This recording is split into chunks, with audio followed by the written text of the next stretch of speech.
Hey, Betsy, can you change the title on the bottom there and then reshare? Like maybe stop sharing and then do that and reshare. That would be helpful. Thank you.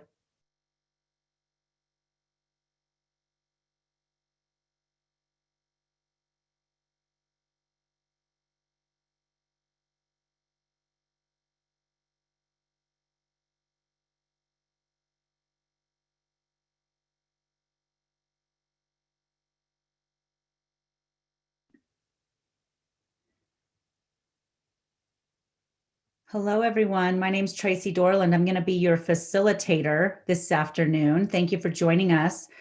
We're going to give a few more minutes here for people to join, and then we'll get started. I see the numbers going up quickly in terms of participants, and so we'll let that settle down, and then we'll begin. Hang in there.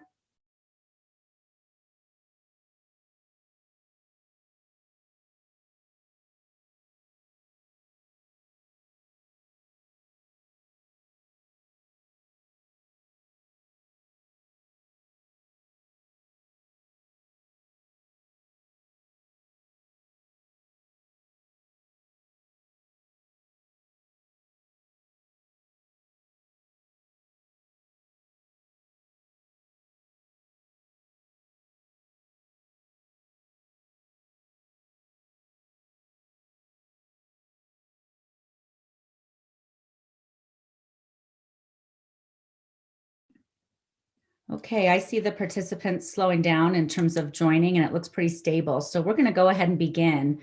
Good afternoon, 5-star staff. Thank you so much for joining us this afternoon.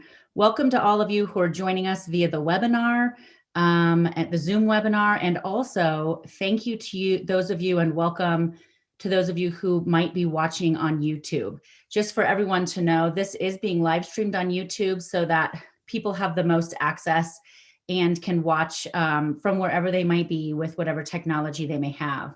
If you are with us on the Zoom webinar, you will have the opportunity to be part of a poll, a live survey at the end of our time together today. And we will be stopping right at 5 o'clock today to respect everyone's time and also to allow for our technology team to get ready for our board meeting that begins at 5:30 this evening. So again, thank you for joining. We know how busy everyone is right now. It's such a busy season as we head into winter break.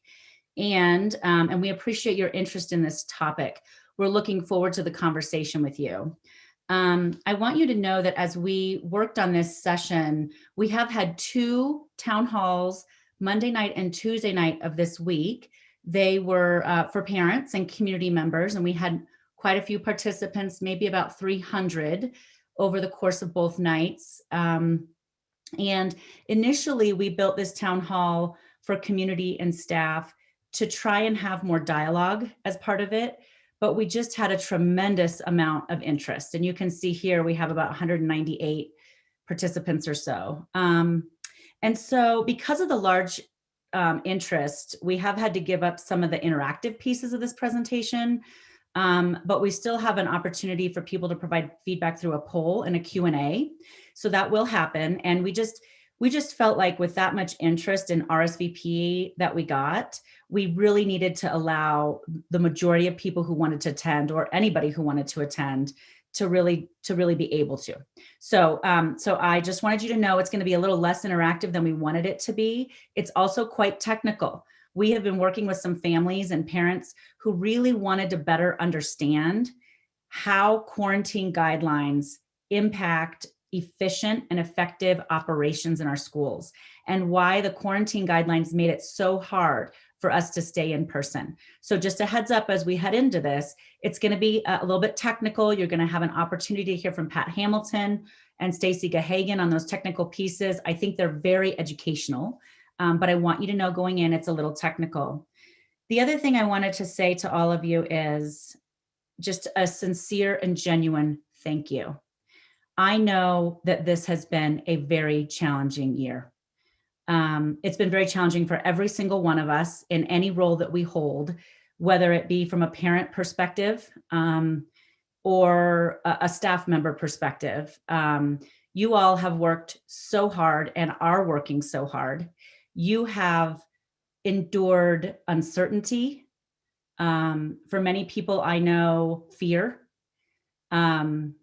and have also had to be the rock and the person who our students and our families and probably your own family have relied on through some really challenging circumstances. And so I just want to thank you. I want to acknowledge how difficult this year has been. And I want you to know that we are excited to have this opportunity for a conversation, another conversation. We have done a lot of conversation with our staff through this fall. We look forward to continuing these conversations as we go into next semester. This is not the end of us talking with you, getting your perspective, and trying to make collaborative decisions with you. So anyway, with all that, we're going to jump right into it. So let's go to the first slide here, Betsy. Thank you. Again, a little bit about our purpose. We're going to build understanding around the state's quarantine guidelines. It stands for Colorado Department of Public Health and Environment, and how those were so difficult first semester. We're also going to talk about how those guidelines are changing and how we think those changes will support in-person school operations moving forward. We will hopefully also be able to discuss a little bit some of the challenges that are still going to be facing us next semester. We want to acknowledge those. And then we want to gather your input and feedback about the message that you received on Monday in terms of the proposal for second semester, including that timeline of when we would return, the professional development days, that kind of thing. So you're going to get an opportunity during the live survey to give us some feedback about what you read on Monday. Next slide, please. We're going to do some introductions next. Then we're going to have a presentation. We will have a panel discussion, and we're going to do that live poll or live survey that I talked about. And then I'll share some next steps with you. So here's who's with us today. We have two board members, Lori Goldstein and Laura Mitchell. Thank you for being here. And their role tonight is to welcome you. You're going to hear from them in just a moment. We also have some presenters and panelists with us tonight. So these are the folks who will both be presenting and then serve as your panel for the Q&A. Chris Gadowski, our superintendent, Pat Hamilton, Chief Operating Officer, Stacy Gahagan, Security Services Director, Priscilla Strawn, Chief Academic Officer, and Mila Shepard, Chief Human Resources Officer. And I'm going to serve as your facilitator and panel moderator. Next slide, please. Okay, so here's how it's going to work. Board members and staff presenters are the only people who you will see on the Zoom webinar screen tonight. Those of you who are watching are not on screen, but you do have access to see our screens. In addition, you can ask questions throughout. So there's a little button at the bottom of your screen, Q&A. All you need to do is click on that button and start asking questions. We encourage you to do that as soon as possible, or as soon as you have a question, just pop it into that Q&A section. We have some staff members on the back end here who are collecting those questions as they come in, and they're prioritizing them for the panel Q&A, which will happen here in a little bit. I do want you to know that Dave Lockley and Paul Williams are part of the staff and the back end that are looking at those questions. And so they know, they have a good sense of what their membership is thinking and feeling and what kinds of questions are on a lot of people's minds. And they're going to help a few of us figure out which questions should we ask. So thank you to Paul and Dave for playing that role today. Any questions that we do not get to during the panel Q&A will be added to an FAQ, and we'll be sharing that with all staff. The other thing I will tell you is that for those of you on the YouTube channel, anything you can't see when we do the poll, I will be reading out loud so you can hear. So that's an important piece for those of you on YouTube to know. Okay, so I'm going to hand it over to Lori Goldstein and Laura Mitchell. Thank you, Tracy, and thank you to everybody that took the time to be here today on both the staff end and the district end. You know, I've been a part of this district for so long, quite a bit of my life. And I just have to say what I'm so proud of is how collaborative this district is and how inclusive, having the voice of the staff and the administrators and the community. And so all of us coming together to work through this has been really, I've really appreciated that. And I just want to take a moment also to say how much I appreciate everything staff has been doing this year in these unprecedented times and how challenging it's been. I want to acknowledge that because it's been hard. But I see a light at the end of the tunnel, and we're not quite there yet. But I hope that we can get over this hump and on to coming back to some sense of normalcy soon. So thank you. Hi, I'm Laura Mitchell. A lot more of you probably know Lori than know me, but I just want to say thank you for joining us today. I know you're in the middle of exams and supporting your students and trying to do everything you can to make them do well. 2 more days and you're going to have at least some break. I know the dedication of our teachers and our staff, and many of you will not just kick back for the next 2 weeks and take that time off. I know many of you are going to be, again, researching just like you did this summer and trying to figure out ways to do better next term, and we really appreciate that. I can't say thank you and how much we appreciate you enough. I wish I had, I could send every one of you a personal note. I would give you hugs. I appreciate how flexible you've been. I know sometimes we make decisions that might seem rushed and crazy and ask you to do things that are heroic. And every time you keep just following through and doing as we ask, and we really appreciate that. I appreciate how much I see you all working in teams and hear about you working in teams. I hear about teachers sharing, everybody collaborating together to try to figure out how to best serve our kids, particularly in remote and in person and asynchronous and technology and running to each other's rooms to help each other when there's some kind of panic or crisis and people can't figure out how to get through things.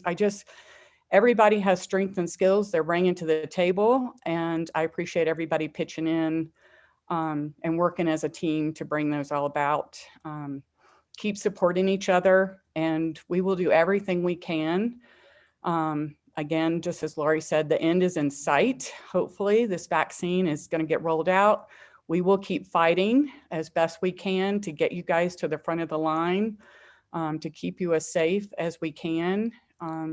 We try very hard to listen to everything you're saying, and we try to do everything we can to balance both, I know, our expectations and your safety. And we want to hear today, listen to what we can do to make you safer, make you feel safer, what we can do to help you be more effective in both remote and in hybrid, and our elementary teachers that are trying to go all day, and then those that stay remote all the time.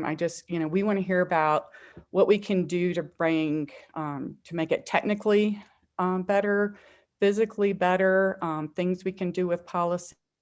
I have gotten some emails from teachers, and I appreciate that as well. And we will keep doing everything we can to support our district administration and our staff and our families to try to get our kids everything we can do and get as much growth as we can. And I know that that's asking a tremendous amount, but so far I think we've done a really great job keeping our kids and keeping them moving in the positive direction, and at least just keeping them with us. So again, thank you for everything you do, and please do take time over the holiday to recharge and spend time with your families. Thank you. Great. Thank you, Laura and Lori. I appreciate your comments today. So 2 more things quickly before I hand it over to my colleague, Pat Hamilton. There are questions already coming in about remote learning. We will continue to offer a remote learning option going into next semester. That is not something that is going away. And we anticipate a remote learning option through the rest of this school year. Number 2, I want you to know that the feedback from this session today will be presented to the Board of Education this evening, alongside the proposal for the board to discuss and consider. That's just 2 other pieces of information. So let's go to the next slide. Great, here it is. And Pat Hamilton, our Chief Operating Officer, is going to begin the next part of our presentation. Thanks, Tracy. Good afternoon, everybody. Before we get started in talking about changes that we anticipate for next semester, I thought it'd be important to talk about how the health guidance is created and how it works for schools. So this slide is showing you how the guidance and mandate process works. So you can see here that we get, the CDC provides COVID guidance to the Colorado Department of Public Health and Environment, which is the state health department. They then create that, they take those and create mandates and guidance for the state. And that's administered, that guidance is administered by our local public health authorities. In our case, it's Tri-County Health Department and Broomfield Public Health Department. We're fortunate to be able to provide feedback to both of our local public health authorities, as well as the state health department and even the governor's office. So that feedback, the changes that we're going to talk about today, it's a direct result of the feedback that we've been providing for the last probably 4 months. So anyway, it's great. It's a great partnership with our local public health authority state and with the governor's office. Next slide, please. So this slide is an example of the most recent guidance that we got from Tri-County Health Department. We received this on the 16th of November, and this would give you an example of kind of what those typical guidance updates look like. There's a couple of things here that I would want to point out to folks if you have the time to go in and look at some of these guidance documents. One is we will share a guidance document with you all that is kind of all encompassing of most of these links. But there's two to pay attention to, and there's two that really drive how we operate schools. One is the return to learn algorithm, and that's that third bullet down, and then the who is a close contact algorithm. So we'll talk a little bit more about those, but if you wanted to spend some more time on that, I would definitely encourage you to do so. And if you have questions, you can certainly reach out to me via email. Next slide, please. So if you were to go down into the rabbit hole that is all those links, you can expect to see about 524 pages of PDF documents, an additional 650 links in those that are buried basically in all of those links. Some of the links are circular, so it's not like there's 650 links that are all brand new. But typically when we get these new guidance updates, we will usually try to comb through all of those to make sure that there's not something that we've missed. And we want to make sure that we're providing the most current and up-to-date guidance. Next slide, please. So this slide is really just, I want to show you the differences between the dial. So during the first semester, the majority of that semester, we were on the dial that's on the left, which maxed out or topped out at the level red, which was stay at home. So we were never told to go back into a stay-at-home order for the state of Colorado, but we were moved into the red level for school guidance. And so there's documents on those algorithms. There's 3 different versions of those algorithms. There's R1, R2, R3. R2, which would be in the blue, yellow, and orange area for the original dial, and now is blue, yellow, orange, and red for the updated dial. That allowed us to operate under R2 guidance. Towards the end, I think it was right around the 28th of October, is when we were told that we needed to move into R3 guidance. And so previous dial that was red, on the new dial that would be, if we go to purple, we would be in the R3 guidance. That has some significant impacts on how we operate our schools, how quarantine rules and isolation rules work. Next slide, please. Some challenges that we faced in the first semester that we are hoping are going to change, and we'll talk about those here in just a minute. So one would be the no targeted quarantine allowed for elementary schools under any circumstances. So that guidance is still being reviewed right now, but we are hopeful that we'll be able to see some of those changes in that space. We were allowed to use targeted quarantines when we were in the orange level, which was R2. We were able to do the targeted quarantines for middle school and high school students, which did help us keep our schools open for the time that we were open. Another big change was required 14 days for quarantine. So during the first semester, that was the only option that we had for quarantine, was a 14-day quarantine. And it was almost impossible, actually towards the end, it wasn't possible to test out of that. So if you had a negative COVID test, you couldn't necessarily show that and get out of your quarantine. We did have a couple of exceptions to that early on, but once we were really into school and learning in October, those exceptions were no longer available to us. The other thing too is when we did transition to red, which was R3 at that time, which would be the 28th of October, at that point, if you had a negative PCR test, you also had to have an alternative diagnosis to be able to leave your quarantine early. Nothing will end your isolation typically early, but again, there's exceptions for ending quarantines early. Those rules have changed now. We're going to talk about that in a few minutes. And if you don't know, exposure, the definition of exposure is if you are within 6 feet for 15 minutes or more of a student or a coworker over a 15-minute period for 24 hours. So that's a 24-hour cumulative period. Next slide, please. So here's a look back on how our quarantines were working for us and how many we had. So the month of October, we had 22 days of school. We had high school and middle schools were in place and in person until October 20th. We were averaging about 3 quarantines a day and had 65 quarantines over that time. When we transitioned into November, at that point, we're just elementary schools now in person. We had 9 days of actual school, 55 quarantines for an average of 6 a day. So that was, we were seeing a significant increase in quarantines, and that involved students and staff, as well as obviously our cases. So that made a pretty significant impact on our ability to keep our schools open. Next slide. So here's some of the changes that we are anticipating for second semester. So again, as I mentioned, the first semester 14-day quarantine was the only option for exposed people. Moving into the second semester, we now have guidance that's out around 7-day and 10-day quarantine durations. So I want to explain how this works. So it's not our choice. 7 days will really be determined by a couple of factors. One is you have to be symptomatic. I'm sorry, let me change that. No symptoms, asymptomatic. So no symptoms. You have to have a negative test that's performed 5 days after your exposure. And if that's negative, then you would be able to end your quarantine after 7 days. If you don't get a test and you have no symptoms for 10 days after your initial exposure, then the quarantine can end in 10 days. We know that this strategy is going to bring challenges. The COVID response team has been talking about this since this new guidance came out. And one of the big challenges will be, what if you have half of your class who gets tested and half of the class who doesn't get tested? So half are eligible for a 10-day quarantine and the other half are eligible for a 7-day. How will that work?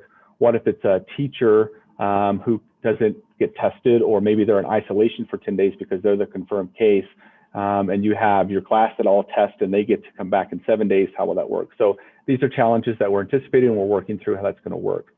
Another thing that we're looking forward to, we think is going to make a difference and make it easier for us to operate schools in the second semester, will be the testing.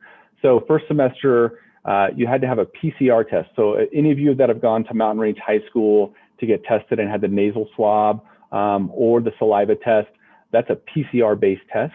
If you've gone to sites that have a rapid test, that's called an antigen test. In the past, if you had a negative antigen test, that was not good enough to get out of quarantine or to end your isolation and prove that you didn't have COVID. So you had to have a negative antigen test, and then you had to go get a second test, and it had to be a PCR test. So moving forward, next semester, the state has changed those guidelines now that a PCR test and an antigen test will be accepted to end quarantines and isolations if you don't have symptoms. Other things that we're looking at, and we've been actively engaged with our partner at COVID Check Colorado, is increased testing capacity for the second semester. So we are looking at increasing the availability of saliva tests. I think they're going to change the format of how that test is conducted. So it won't be trying to fill up the little vial anymore.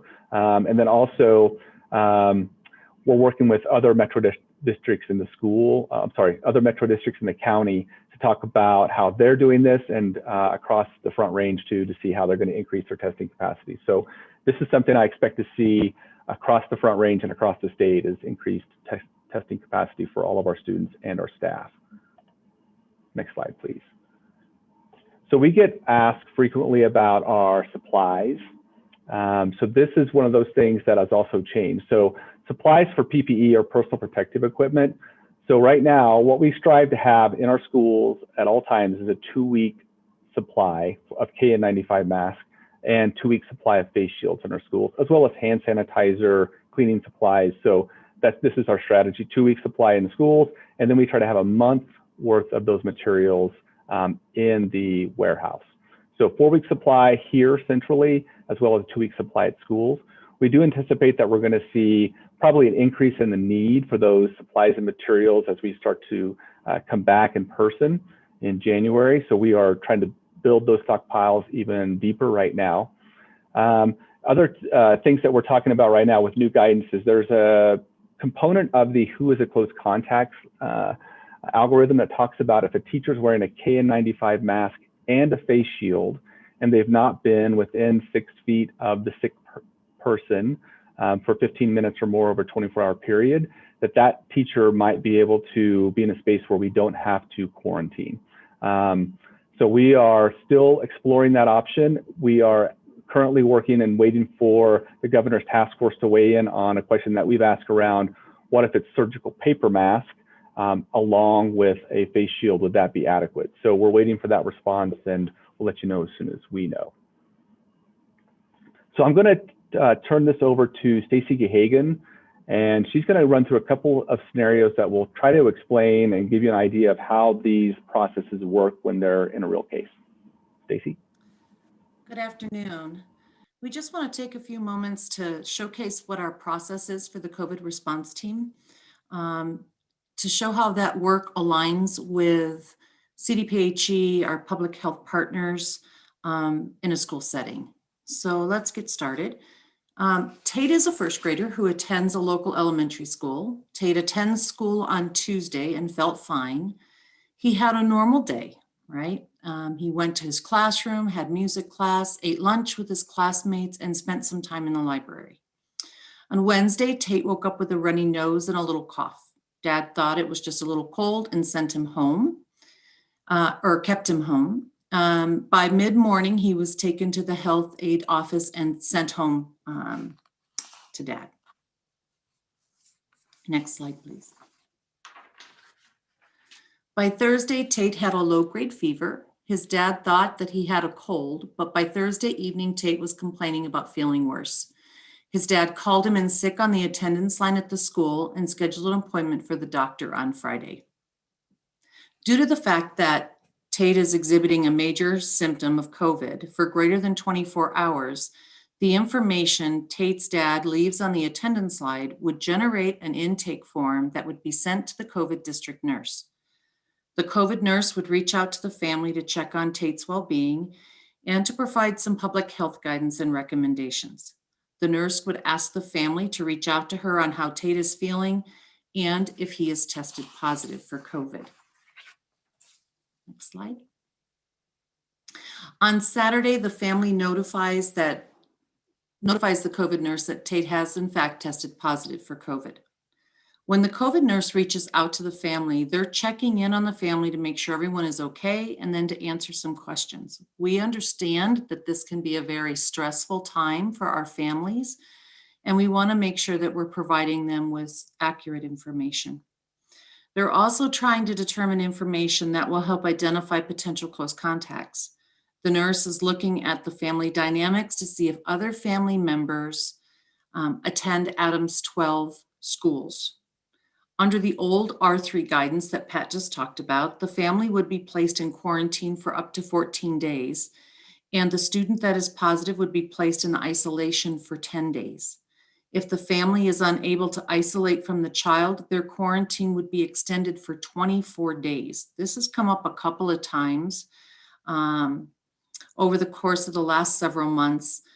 This requirement's because family members' last day of exposure would be the child who tested positive's last day of isolation.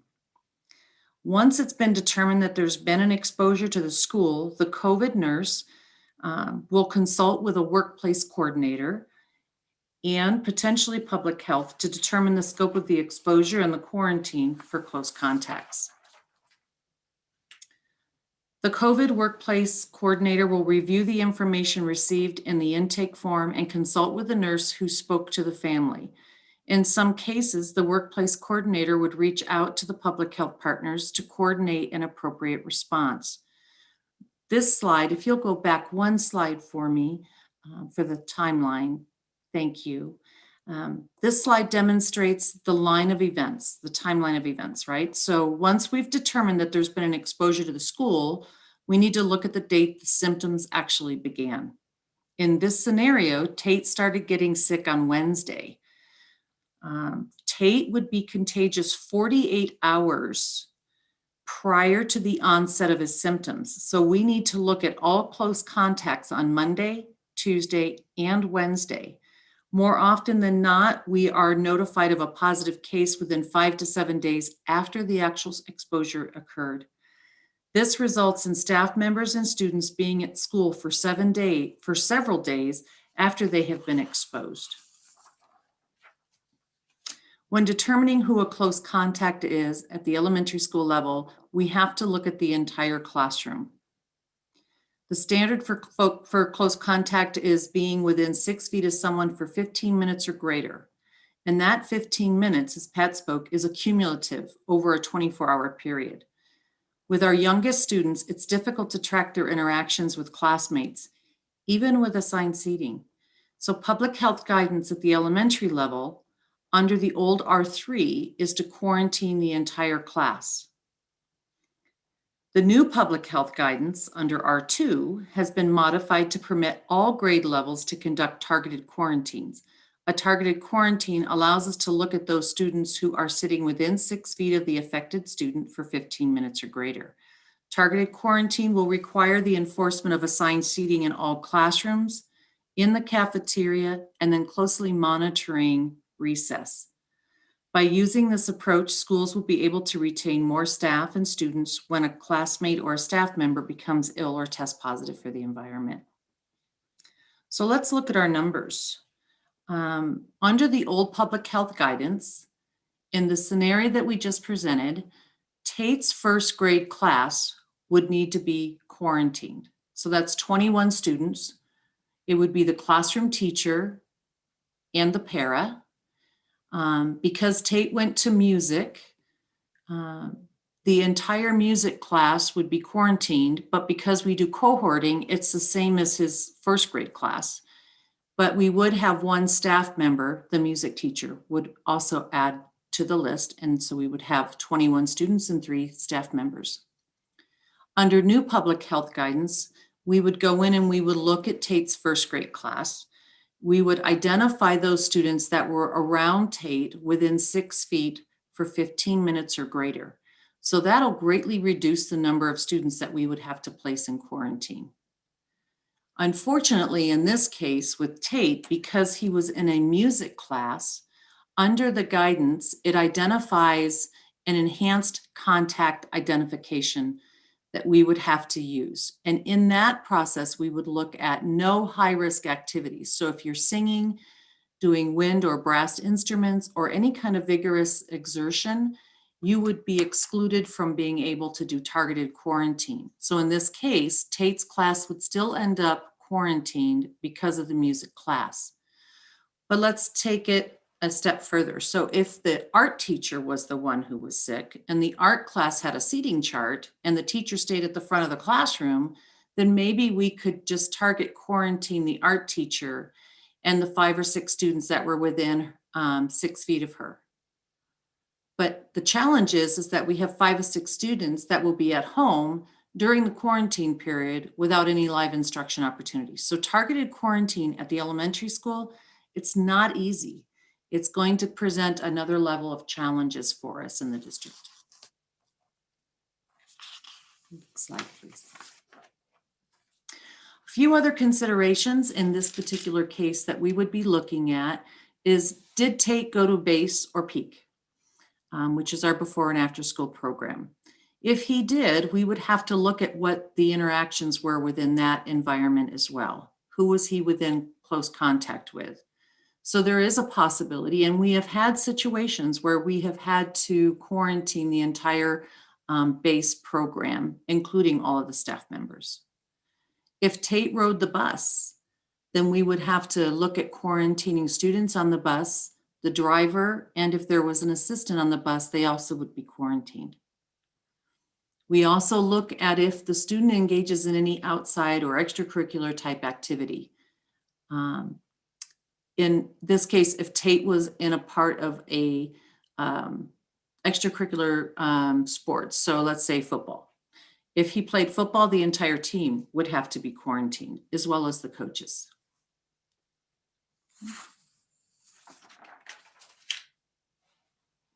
Our next scenario.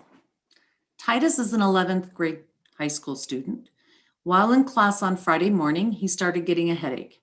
His headache continued on Saturday, and he started to have some body aches, just didn't feel right. After the football game on Saturday, Titus's mom took him to Waterworld to get a COVID test.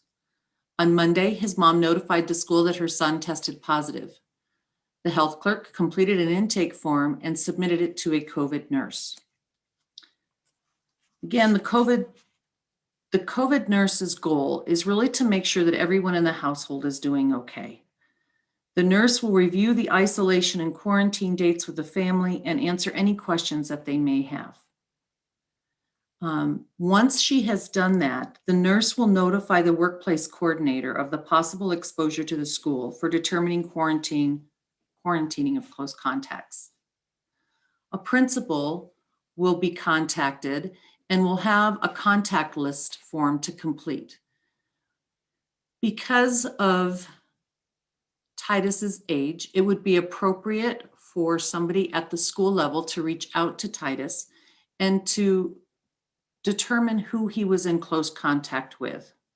In this case, Titus was in school, and his contact time frame would be Wednesday, Thursday, Friday, and Saturday. During those days, he attended 6 classes. On Thursday and Friday, he went to lunch with 3 of his friends. And after school, he went to football practice. And then on Saturday, he attended a game.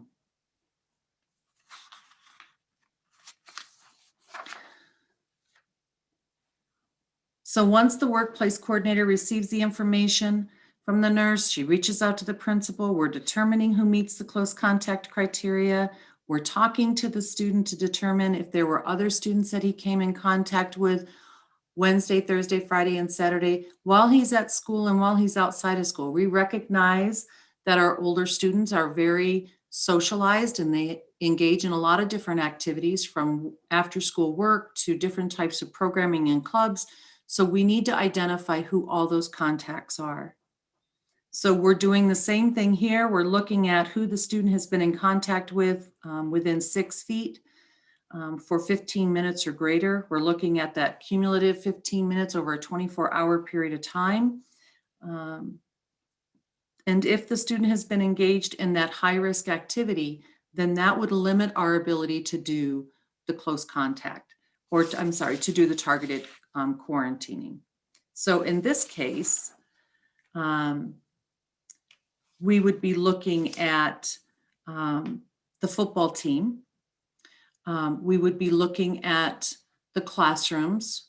So if we look at the 6 classrooms, we have 15 students per class. 90 students would be quarantined under the old guidance. 6 classroom teachers and a para would be quarantined. The 3 friends that he went to lunch with, because they were in close contact and they didn't have a mask on, would be quarantined.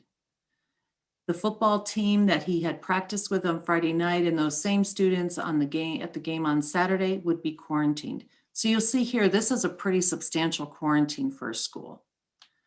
Under the new public health guidance, we would be looking at just those that are within 6 feet of Titus for 15 minutes or more. So right there, it wouldn't be 90 students for the 6 classes. It would just be those that were surrounding him in the classroom that were within that close contact. Unfortunately, again, here we're looking at the enhanced contact identification criteria under the new guidance for targeted quarantine. We would not be allowed to do targeted quarantine for the football team because of the vigorous exertion requirement in this case.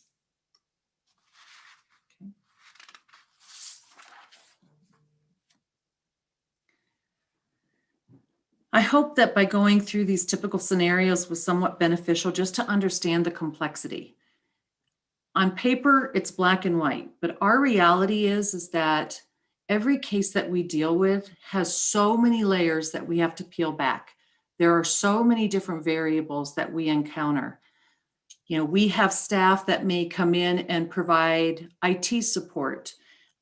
So we have to look at the list who's on the door of who's coming and going in that classroom. We have to look at the cafeteria footage and see who's sitting next to that student or who may be within 6 or in this case 12 feet because their masks are off. We have to look at all the different extracurricular activities, the sleepovers, the going out to lunch with friends, and just there's so many layers that we have to look at.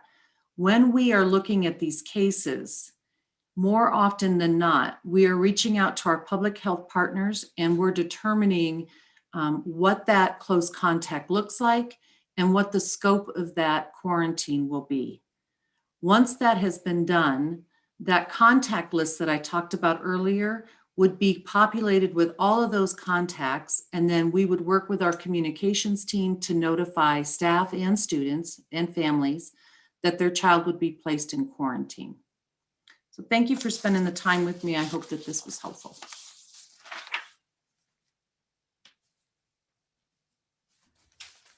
Great. Thank you very much, Stacy and Pat, for sharing all that information. One of the things we know, and I think Stacy just said it, was that even though we do have these revisions to quarantine guidelines, which we think will help with operational efficiency and effectiveness when we come back, we know that that can't be the only thing we do to support in-person learning next semester. And so there are additional strategies that the district is working on to support in-person learning next semester. And I have some friends here to talk a little bit more about those things. Priscilla and Mila are going to join me in a minute. Before we go there, though, I do want to mention and reiterate what Pat has already talked about, which is the idea of exploring some more specific personal protection equipment for staff, including KN95 masks and face shields, and also working on a more rigorous and robust COVID testing strategy for both staff and students at the school level. And so Pat is working on those two pieces, and we know we need to have more conversation about both of those items, but we want you to know that those are ideas that we are exploring and no decisions have been made. So those are two things on the list of additional strategies that we're looking at. The other three things, adjustments to our hybrid model with simultaneous instruction, targeted school-based shifts to remote learning, where we're just looking at this need to go remote on a school-by-school basis instead of a district-wide basis is one idea. And then we also have some ongoing staffing strategies that Mila will discuss in a moment. Let's start with Priscilla and talk about the adjustments to the hybrid model. Great. Thanks, Tracy, and good afternoon, everyone.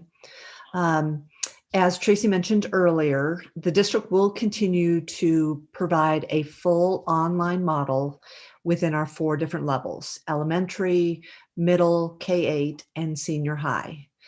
In addition, where our adjustments have been made is at the secondary level in our in-person hybrid classes. Specifically, students will now have the opportunity to engage simultaneously, which means that regardless of where they are seated, whether that is live in the classroom or at home at their kitchen table, they will be engaged synchronously with their teacher. So as opposed to first semester where they had 2 days of in-person instruction and 2 days of asynchronous instruction at home, they'll have 4 days of synchronous instruction.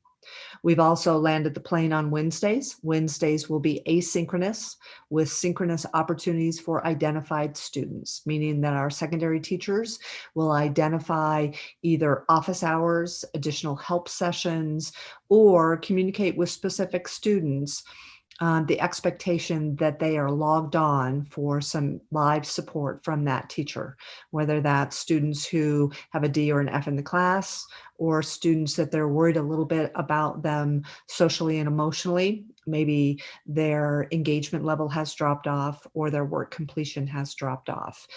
Teachers' professional decision-making will really determine who has synchronous opportunities on Wednesdays and who will continue in an asynchronous environment.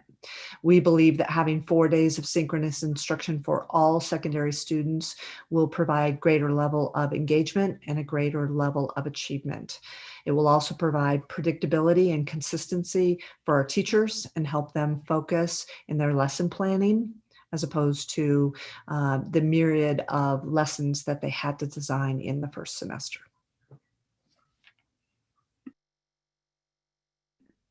Great. Thank you, Priscilla. And now let's go to the next slide and talk a little bit with Pat. Pat, I'm just going to take this and run with it. We've talked a little bit about, and we were doing this a little bit with elementary before we went to break, and we just believe that we need to have some better metrics to watch and publish for people to know as we think about, are there schools that look like they need to shift to remote as a school community? We know at the end of when we were in person for elementary, we were looking at around 30% of the staff being impacted either out on quarantine or out with symptoms, or 30% of students. And so there's some other metrics that we're looking at to pay attention to. We want to publish those by January. We need some time to think about that from a secondary perspective and to talk to those of you who are in the buildings and our principals about what makes sense for K-8s, middle schools, and high schools. But there will be published metrics for when we would shift an individual school to remote for a 2-week period starting in January. And now Mila. Hi, good afternoon, everyone. This slide talks a little bit about some of the challenges as well as some of our strategies, much like this entire presentation. You well know the challenges. Sub availability has been a big obstacle for us. You may not have known the exact number, but 28% of our typical sub pool is retired teachers. And so right away, those folks weren't coming back to sub for us. We had a lot of leaves of absence affect our staffing. Quarantines, of course, when up to a third of staff members at a particular school were quarantined. That was a huge challenge for us to face. We have been on the HR team doing some things to try to overcome these challenges. Some of our strategies include the creation of a brand new opportunity for classified employees to work as emergency subs. We've never engineered that before, and we have this year. We've had 28 classified staff members at 19 different locations obtain their emergency sub licenses at district expense so far this year. We have had about 55 new applications for substitute teachers since August 1st. In a more typical year, last year, for example, at this time, we would have had 165 sub applications. So 55 is not enough, clearly. We have been recruiting parents and community members through our web pages. Comms team has really helped us with some pushes on social media, especially back in September.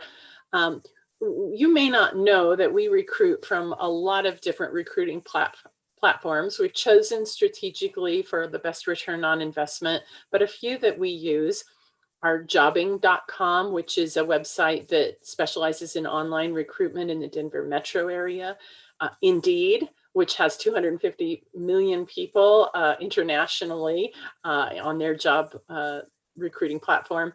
We work with the Adams County Workforce and Connecting Colorado websites. These are state and county run systems that bring applicants and employers together.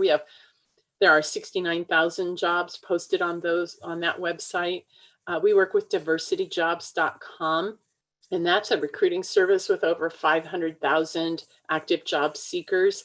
They particularly target diversity-friendly employers with all people of color, as well as women, veterans, people with disabilities, older workers, and members of the LGBTQIA+ community. We use K-12 JobSpot, which is a website with access to over 500,000 teacher candidates.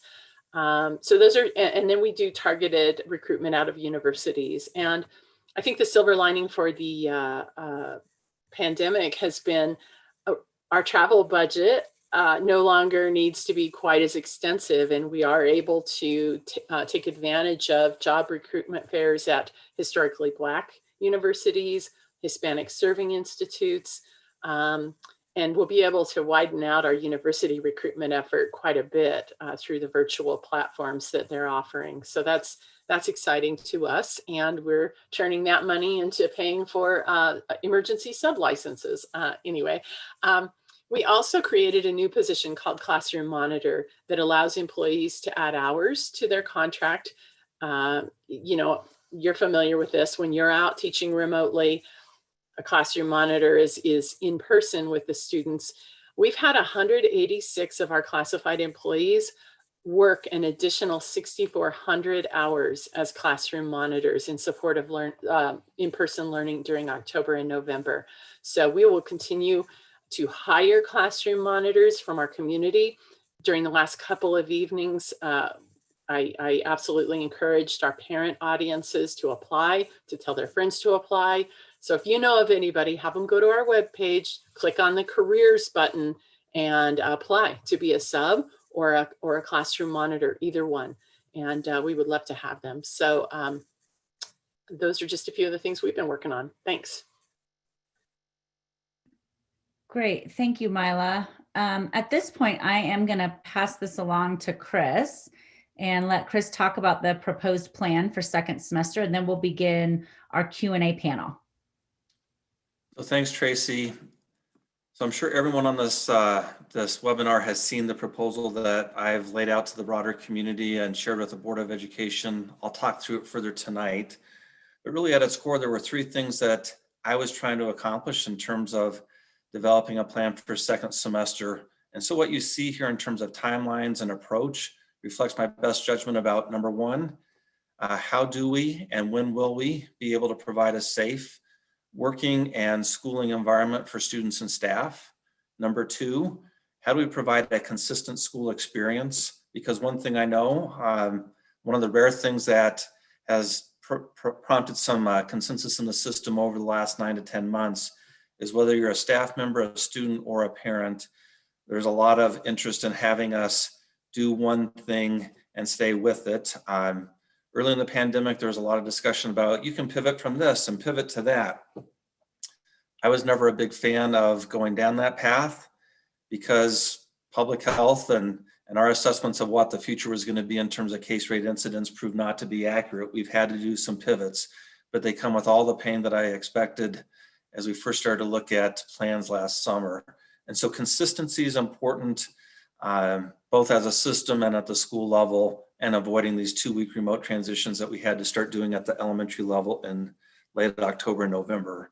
And then the third piece is, how do we find a place that's operationally viable so it can really provide high quality education, robust support around our kids, and develop the whole child, and do that in a way where we have adequate and sufficient staffing.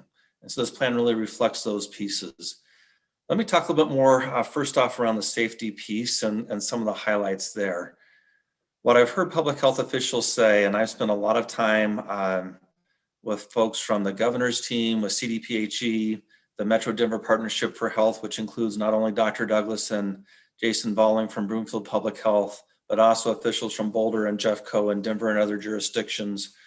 What they've indicated is when COVID first came our way in March, they were expecting that it would behave and affect schools much more similarly to influenza. And what Dr. Berman in particular has said is influenza, its past experience has been that it really has significant impacts at schools, and there's a lot of spread within schools, between students and staff. And so that's what they were anticipating. That's what drove a lot of the metrics that have been rolled out initially in March and then in June, and then most recently updated within the last few weeks' time. What they've learned is that transmission within school settings has not been significant. As you look at all the individuals who've been placed in quarantine following exposure or attendance in a school setting with somebody who tests positive, the incidence of someone within quarantine going on to contract COVID is less than 1%. That's experience that they've seen throughout the metro region and frankly, in other places in which they've been gathering data at the national and international level. So the incidence of transmission in school is a lot lower than predicted. I think there's a belief that the widespread wearing of masks and the ventilation that we have in place and the physical distancing that we have between students and staff has made a significant difference in that space. So in contrast to where we were back in July, or frankly, even where we were at in mid-September, there's now a belief that even at much higher case rate incidents, that we can have school go forward without exposing students and staff to a significant risk of exposure and contracting the virus. A second thing that has changed that I think will help us on the operational viability side without compromising safety of our students and staff are these adjusted quarantine rules that Pat and others have shared earlier tonight. The why behind that isn't just that we want quarantine to be shorter so that we can have students and staff back to school quicker. I mean, that's certainly an interest we've all had, but the fundamental foundation for those changes is an assessment that a shorter quarantine period can be implemented without materially adding to any sort of risk of exposure to folks in the school setting.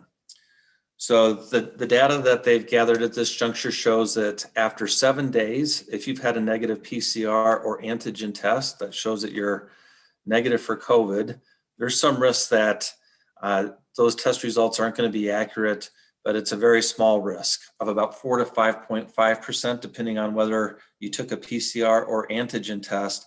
The chance that they got it wrong and that you will have COVID, do have COVID, and you'd be coming back from quarantine with COVID, it's a 4 to 5.5% risk.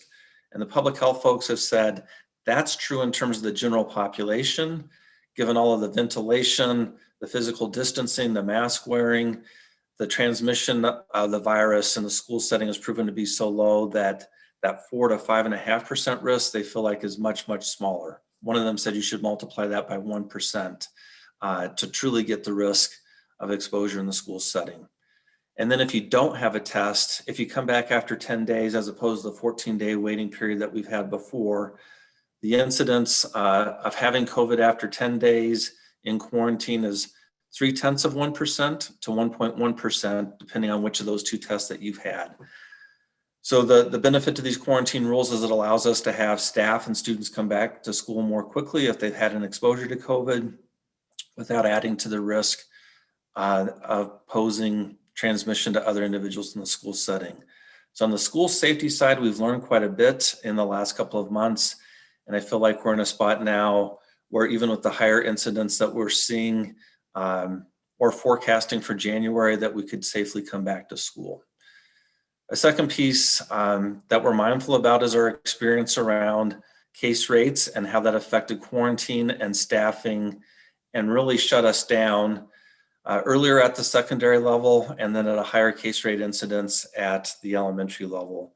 We started to have tremendous challenge at our high school and middle school level once we had case rate incidence of 350 per 100,000 population. What I believe at this juncture is that the simultaneous instruction model that Priscilla has described will create some more consistent instructional opportunities for our staff and students. A lot of the why behind making a transition to remote at 350 was that we had educators working with students in person, an asynchronous cohort, maybe a live streaming hybrid approach of some sort with students who were taking the class remotely, or maybe had some students in both places. And then on top of that, a growing number of students who were in quarantine that you had to keep track of and find a way to support. And given the number of quarantines that we had, it just became unworkable at 350. We believe with this model adjustment that we're going to have some additional flexibility and capacity to make things work at a higher incidence level of around 500. And then the elementary things started to become very problematic for us at around 600 cases per 100,000. The threshold that we've been identifying after consulting with other metro area districts and looking at their data and experience is around 500 student incidents being the place at which operations become not viable. There's at least one district that felt like their breaking point was close to 700. They also had we believe, some greater staffing resources between staff just allocated in their system because of some override dollars and maybe some additional substitute teacher capacity. We've drawn a line, or we've projected around 500 students that even at elementary, we feel like we'd have difficulties moving forward given what we know now. And there's still a number of uncertainties about what January will look like. Even if we're at a lower case rate incidence or a higher one than 500, it's a little bit uncertain about what these new quarantine rules will allow us to manage and how that will affect our ability to have consistent staffing and operations. So there are some guesstimates about the future that are absolutely built in to this plan and these estimates of the future. With that background, let me just talk a little bit more about this chronology and some of the why behind it. As you look to the far left, we believe that a single day of professional development isn't going to be sufficient for staff to have the skills and tools and practice they need to implement new models at the middle and high school level with simultaneous instruction, and for elementary staff to be able to reflect on some of the online tools they use first semester, learn about some other things that might be more helpful, to refine their practice, to develop some plans and to do some practice. And so this proposal talks about 3 days of professional development that would happen first. And then we would transition starting on Thursday, January 7th to remote learning for all of our students. We would continue in that space for most students, the vast majority of students, until January 25th is the idea contemplated here, with the caveat that we'd bring back starting January 11th some of our students with the most significant special needs for small group in-person instruction, and that we'd start to do some access testing in person at the elementary level that same week. There's some benefits in having our remote students who also are second language learners coming in to do some assessment at that time without the rest of the students in the school. And so our plan, this recommendation contemplates those things happening that week. And then January 25th is our hopeful date for a system-wide in-person return. What I would look at before that time is what we're doing in terms of case rate incidents. So I've talked about 350 was a breaking point before for secondary, 600 for elementary. We hit a case rate peak in Adams County of about 1,440 cases around Thanksgiving, just shy of Thanksgiving. Broomfield's been consistently lower. We've often looked to the Adams County number because it represents the broader reach of our district. And when we have things that are most troubling and problematic in terms of case rate incidents there, it's something that we have to be responsive to for the broader system. So we were at 1,440 about 3 or so weeks ago, 3 to 4 weeks ago. Last night, the most recent data I saw, we were at about 1,027. So that's the best rate we've had in over a month in Adams County. And it makes me hopeful that we may continue to trend down to lower numbers as we get past these upcoming holidays and get into January. Certainly, public health officials have been pleasantly surprised that we've not seen the anticipated post-Thanksgiving surge and spike. We've actually seen a fairly steady and consistent decline in case rate from the days just before Thanksgiving. I certainly hope and wish that those declines will continue downward as we get into January. And if we're at a place where we're either at or below 500, or we're trending in a consistent way toward that, or if we're seeing from other districts that have opened before us that they've been able with new quarantine procedures to be able to provide productive and consistent in-person staffing at higher case rate incidents, or if we had positive or negative experiences based upon bringing our special needs kids back or our ELL students back for access testing, we'd look at all of those kinds of factors to make some judgments about whether we're able to do what we hope, which is to get started January 25th with in-person schooling system-wide and to ride that horse for the rest of the spring semester. So that, in a nutshell, is this plan and some of the why behind it. And I'm happy to answer some more questions along with colleagues on this panel, because I think that's the next piece up. I think so too, Chris. And so let's go to the next slide. Thank you, Betsy. We have now a Q&A panel discussion with Chris, Pat, Stacy, Priscilla, and Mila. Welcome. Thanks for turning on your cameras, and we'll just jump into it. I'm going to ask a question. We have a bunch of questions queued up. Thanks to those of you who've been reading them on the back end and summarizing and taking the ones that are asked often or might be most on people's minds and putting them in a queue here. So we'll get through a few of these, and please know, if we don't get to your question, we are going to do an FAQ and we'll get that published and sent out. Question number 1, Priscilla, this is for you. Access testing for English learners will require many immigrant students and students of color whose communities are disproportionately impacted by COVID-19 to return to the school building prior to most students. Remote English learners are also required to be tested in person and may not have access to transportation. How is Adams 12 5-star schools considering student equity in learning model decisions and assessments? So I think it's important that we realize that first, parents know their child best, and they have the right to make decisions that they believe are in the best interest of their particular child. So students have, or families have, the right to opt their student out of this testing if they believe that bringing the student in is not in their best interest. And we value our partnership with parents, and we'll talk with them about the benefits of access testing. And at the end of the day, we will value and respect the choice that they make.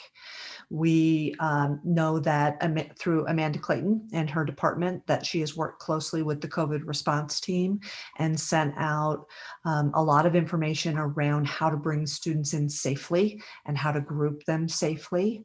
We are working with the transportation team to provide transportation for identified students. And we realize that transportation is a barrier for some families, and we will continue to try to work through those barriers. I may just add to that, Priscilla. To be candid, one of the things I've struggled with throughout the pandemic and some of the interactions I've had in various settings is this notion that to advance equity means that we don't serve students who most need our help and who have the biggest challenges in person. Our second language learners, we badly need to know how they're doing in their English language development. I think access testing is going to give us valuable insight in that for those who choose to participate. And I fully expect that we'll have a greater number than we typically do who choose not to. But if we're not here to serve our kids in person who have the greatest needs, the greatest challenges, who can most benefit from our services in the instructional and educational system to have a better life, I just struggle with that. So I'm glad that we're going to be serving those students. I'm convinced that it's going to be a safe environment for them and for the staff who are serving them, given what public health data tells us. And I would really encourage all of us who are committed to lifting up kids who come from challenging circumstances and have been disadvantaged and had fewer opportunities in life to really help us support that effort. Great. Thank you, Chris and Priscilla. And I know principals will be working with their staffs on their school-based plan for how that's going to happen, and with Amanda. Okay, next question. I think this question is for Chris and Priscilla. Maybe it is about the special ed piece. It's similar to the access testing. If it's not safe enough above 500 for everyone to come back, then why is it safe enough to come back on the 11th for those groups? And so can we answer that question about why SPED on the 11th? Yeah, I'm happy to jump in on that because I think really the premise of the question is off. We're not making decisions around a 500 case rate incidence based on safety. What public health officials have told us, and there's a whole lot of data that they've now collected that reinforces this conclusion, is that school is a safe place, relatively speaking.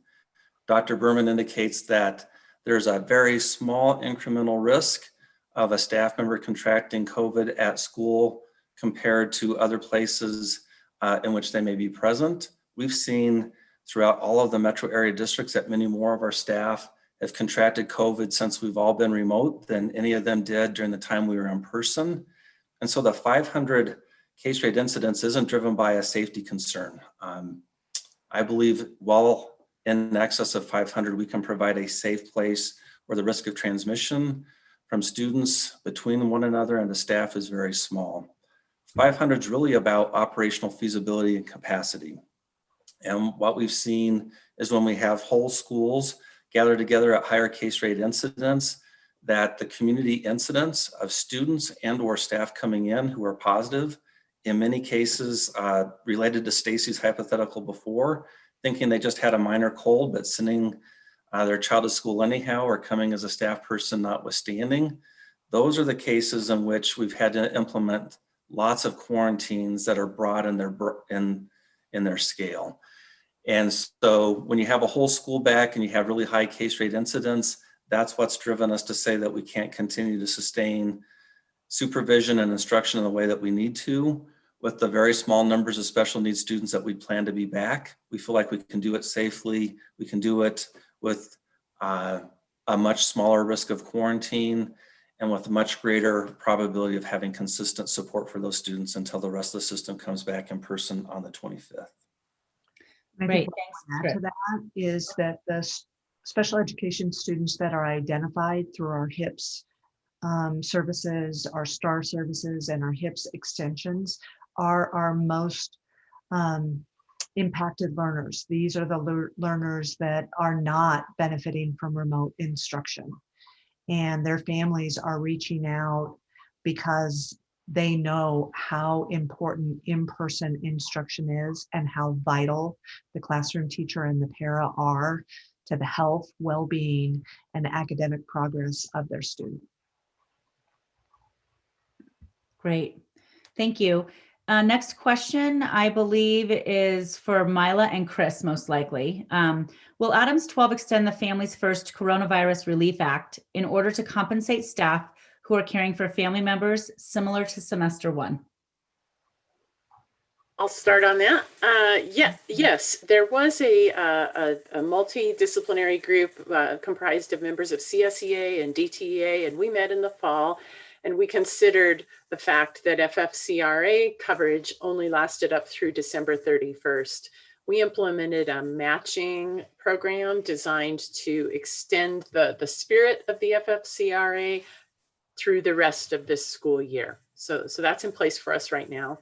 There's also additional language in the Healthy Families Workplace Act that takes effect on January 1st of this year.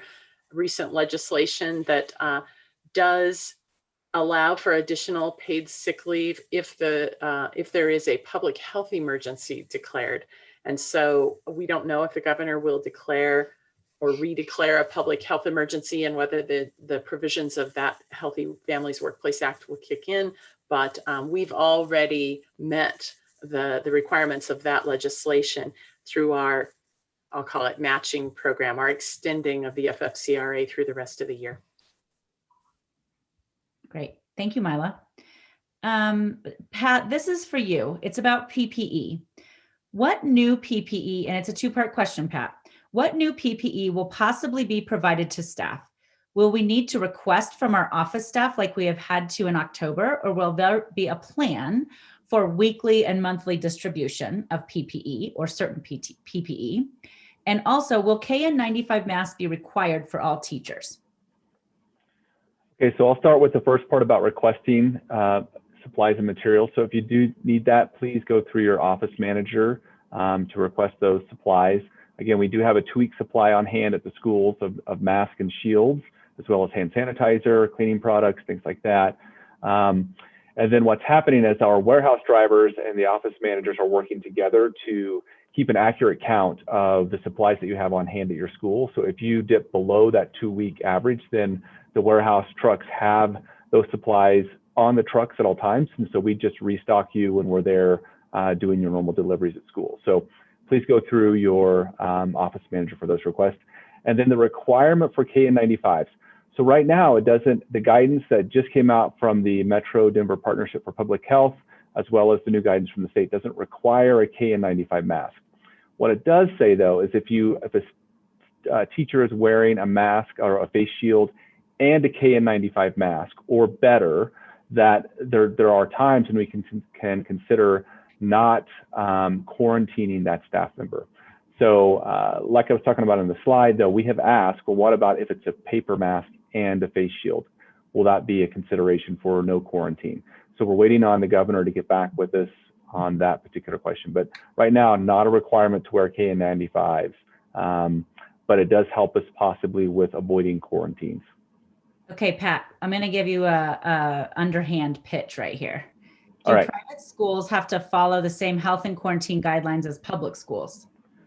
Yes. So the very first slide, when I was talking about the mandates and guidance that we are provided from the state health department down to our local public health departments, that is yes. So we are all, not only us, but it's child care settings, so daycares, child care settings, schools, whether they be charter, public, private, whatever, we all have to follow the same guidance. Okay, Mila, you're back on. When will ESC staff or other non-classroom staff return to their buildings? So every ESC department is a little bit different, just much as in school-based assignments. Some need to be in person, some can be more successfully completed remotely. However, once we do have school buildings back with in-person instruction, we will revert to the in-person schedules that we were following in the fall. So as schools go, the ESC goes, and we've got structures and protocols set up to get the work done, to stay socially distanced and safe and not take out a whole team at once. Just as schools have done. So we'll be following whatever the schools do. Mm-hmm. Great. This question I'm not going to read word for word because it's sort of a summary of several questions, a group of questions that we've received about targeted quarantine at elementary. Pat, could you just talk about and acknowledge our understanding of the challenges that would come if we try to implement targeted quarantine at elementary, and what in general we believe our practice will be at that level? So I think in general, when we will be able to use targeted quarantine will be when it's, I'll give an example right now. What one we use is like, what if it's a custodian? So you have a custodian who has confirmed positive case of COVID, and maybe they've helped in the cafeteria. And so maybe they were standing at the front of the line, didn't have any contact with anybody. They were within 6 feet, but it was only for maybe a minute or less. And so, but maybe there's a couple of exceptions there where they had fellow staff members that they were around for more than 15 minutes within 6 feet. So in those cases, we're going to look at those opportunities for targeted quarantine. The same thing would be with, we're going to look at every case at an elementary school and see, can we apply targeted quarantine here? But we know the little ones are up and about, they're moving around. And if we don't have a very clear path to get us to targeted quarantine, unfortunately, we're going to go down the path of having to quarantine an entire cohort and probably multiple staff members. That's not the best thing for keeping kids in school, but it's the safest thing. And we're always going to take the safest path. Great, thanks, Pat. Priscilla, you have two coming up here. The first one is, can you just talk about the PD schedule for January? It feels confusing to have so much training on remote learning strategies when we're working towards coming back in person. So why an emphasis on effective remote learning strategies? And we do need some time to just plan and be ready. And so will there be that time, or is it all going to be, organized and focused for us? Can you talk more about that and what your hopes are and what the plan is? Sure. The overall arc of the 3 days is trying to find the balance between providing some additional professional learning and an opportunity for teachers to have individual planning and to plan in their grade level teams or their common course teams as they normally do during the first day back of second semester. In thinking about the emphasis on the remote learning, one, I think it's important that we acknowledge that, a little over 30% of our students are engaged in a fully remote path. And that part of what we had heard from our remote teachers is a need for continued opportunities for them to learn and to engage and have opportunities to work collaboratively. We also know, particularly at the secondary level, that they are in a hybrid model as we return back to school, which means they will be teaching simultaneously. And at any given time, 50% of their students will be in a remote environment. We also know that for our fully in-person elementary colleagues, that we will still deal with some rolling quarantines. So an emphasis on refining our craft in a remote environment will continue to benefit our students and continue to empower our teachers and to help them get better at a super challenging job. Right. Tracy, what did I miss out of that question? You didn't miss anything. I think we're ready to go to the next one, and it's quick. What's the policy for students to switch back and forth between remote and in-person next semester? Families have made their decisions for second semester, and principals are in the midst of communicating whether we were able to accommodate that or not. As in any given year through an MTSS lens, if a family situation changes and they reach out to their building administrator because they need an adjustment, the building administrator will work appropriately with that family and with those teachers to determine whether the request can be accommodated or not. Great. Thank you. And Chris, this is the last question. It's for you. And then we need to jump into this poll so we can finish by 5 to respect people's time and get on to the board meeting with technology and the YouTube channel. There has been frustration regarding the addition of the purple category to the CDPHE dial of stay-at-home risk. It feels as if CDPHE is changing the rules to ensure that schools are open. Ultimately, these decisions are still up to individual superintendents around the state. Is this changing the rules a consideration for Mr. Godowski?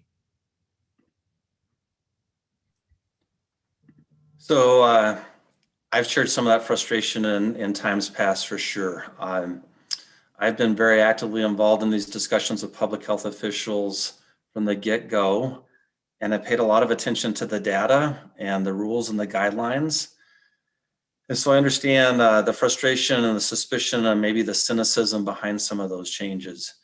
In the end, all of the political pieces of this aside, the folks that I spend most of my time with, public health officials across very diverse communities, Boulder, Denver, Jeffco, Tri-County, and beyond, those folks, many of whom have long careers in public health, who are physicians, who've worked with other infectious disease like influenza, their words and their arguments and their assessment to me matters quite a bit. And I am persuaded that in terms of where we're at, in terms of choosing a standard of around 500 cases, that we're not sacrificing the safety of our students or our staff in going down that path, that the data they've shared out and the analysis they've done is persuasive, that school transmission is very low, and that the reduced quarantine durations and the more limited quarantine target approach that we're allowed to use isn't going to pose significant and substantial additional risk to our staff. And so the purple piece, that's really not the standard I'm using. I'm looking at what happens with a case rate incidence of what we feel like is going to be operationally viable. And what does that mean in terms of safety? And I'm very well persuaded that the public health folks are not selling out the safety of our staff in order to serve our students, that we can accomplish both at the same time in an environment that's proven to be fairly low risk given all of that data. Okay, thank you, Chris, and thank you to all of our panelists. I know we didn't get to every question, but we will be publishing some written responses soon. Let's go ahead and launch that poll. I'm going to read these questions. For those of you who are participating on the webinar and the Zoom call, you can answer them at your own pace. You can go slower than me or quicker than me. I am going to read them out loud for the benefit of those folks who are on the YouTube channel, because I don't think they can see them on their screen. I know they can't. That's what's been told to me. Okay, number 1. Do you feel like you have a better understanding of those teachers on the call will definitely recognize this as an assessment question, sort of a self-assessment. We're checking in to make sure we met our outcomes. Do you feel like you have a better understanding of district COVID quarantine operations now than you did before? Yes, somewhat, or no? And that will help us know if we were able to meet our learning objective for today. Question number 2.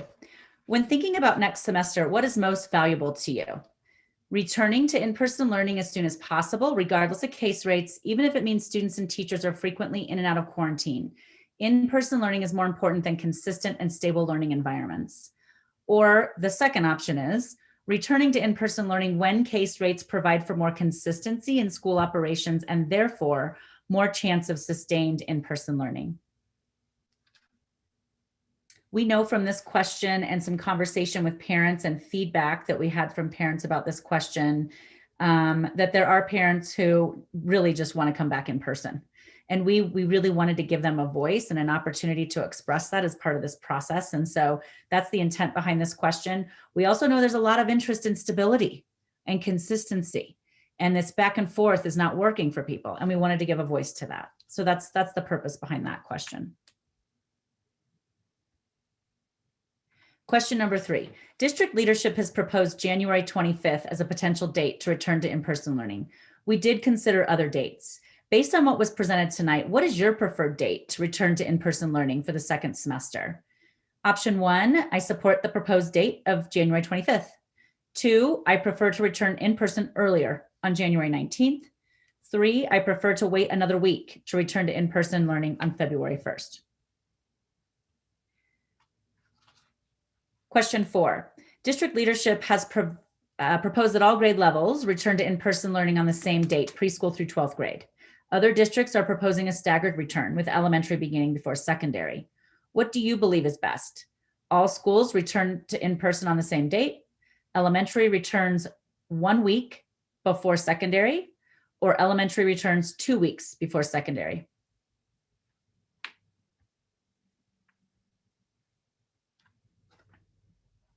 And our final question before we reveal the results is, given the impact of student learning this year, the district will begin planning for additional opportunities to address student learning loss and gaps. What type of opportunities would you be most interested in for summer 2021? And this would be thinking about this question as a staff member. We'd like to know what you might be interested in doing this summer. I would support in-person learning opportunities. I would support remote learning opportunities. I would support hybrid with some in-person and remote. I could support in a far like sort of distant way some self-directed learning opportunities. I'd like to do in-person that include field trips, and I would add to that some enrichment types of activities, or none of the above. I want to have a normal summer. And I'm going to let Jody Turner, who's monitoring this for us, let me know when we're ready to look at some results. We'll give people a minute to kind of go back and forth and up and down on the questions if they need to. Yeah, Tracy, and we're about 80% right now, so. All right, so that means we probably just have 1 more minute, and then we'll look at the results, and I'll walk you through some next steps, and then we'll be done for our evening or our afternoon session.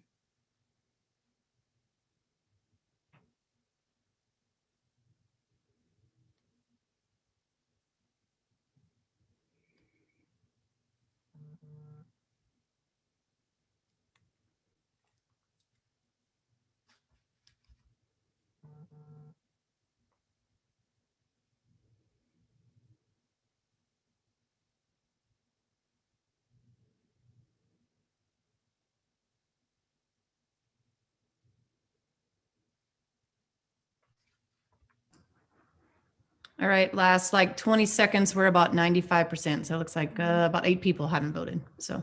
Okay, great.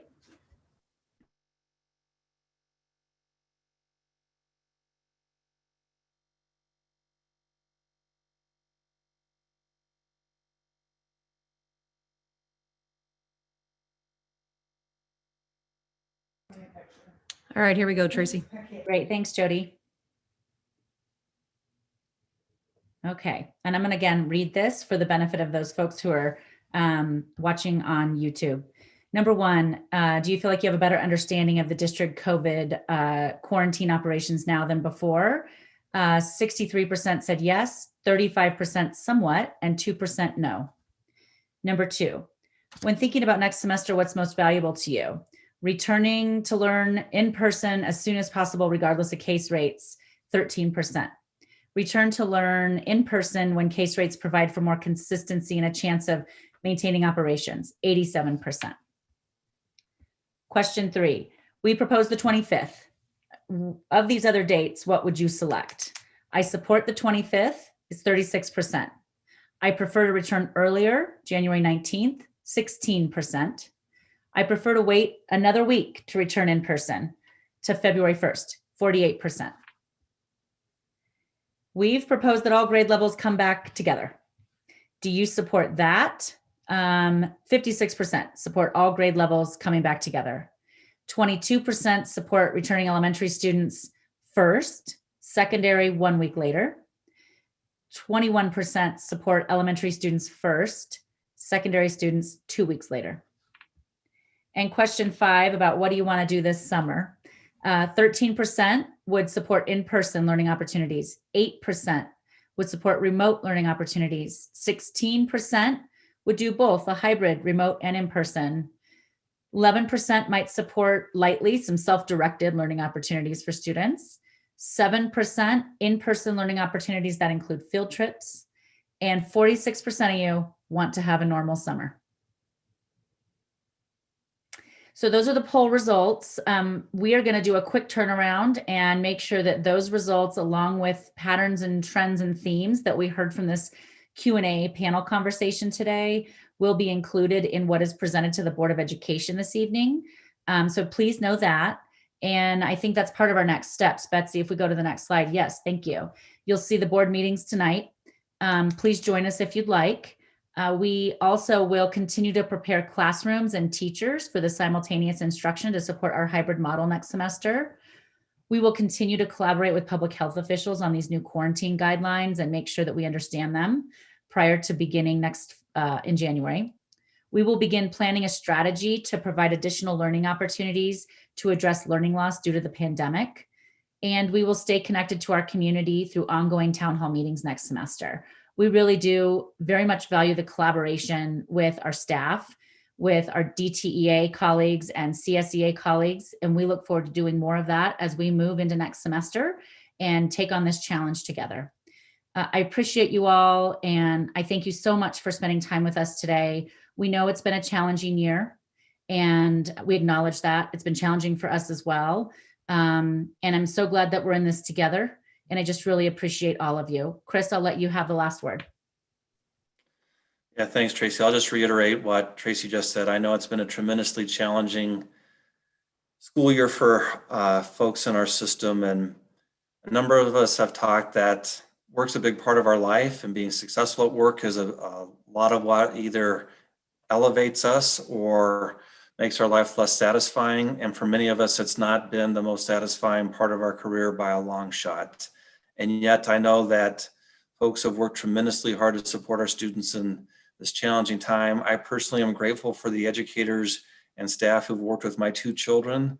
I just see in those examples the patience, persistence, coaching, cheerleading, encouragement that you all have brought to kids like mine. And I know there's tens of thousands throughout our region who are in a similar spot of often struggling with motivation, follow through, and commitment to their online learning. I just appreciate the efforts of our staff in being persistent, giving grace when it's appropriate, holding kids accountable when they need to, and just continuing to soldier on through a really difficult time. My best hope is that our broader community will continue to act in the really responsible way that it appears that we have following Thanksgiving, and that we'll have these case rates come down and be prepared to start a very consistent and productive and much more rewarding semester of learning on January 25th. So until then, enjoy the break, enjoy the holidays, take care of yourself, and we'll look forward to seeing you back here in January.